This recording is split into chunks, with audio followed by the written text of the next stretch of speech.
I'm Sabrina Moore from Antarctica. I'm the project manager of Clean Air Together, and today I'm going to show you how to install your tube.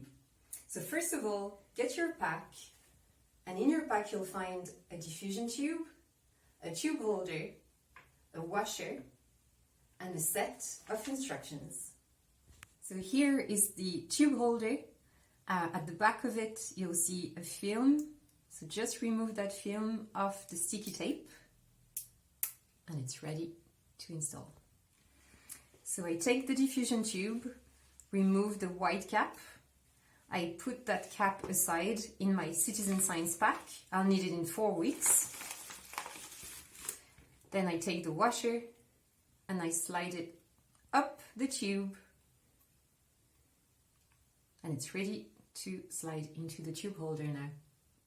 Clean a small area of the window and then let it dry for about a minute. Take the tube holder and push it against the window. Just do that for 15 seconds or so.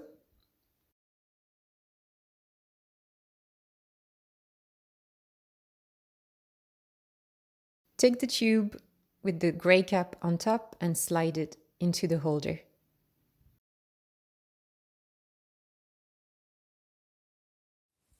Remember to enter the day and time of installation on cleanairtogether.ie.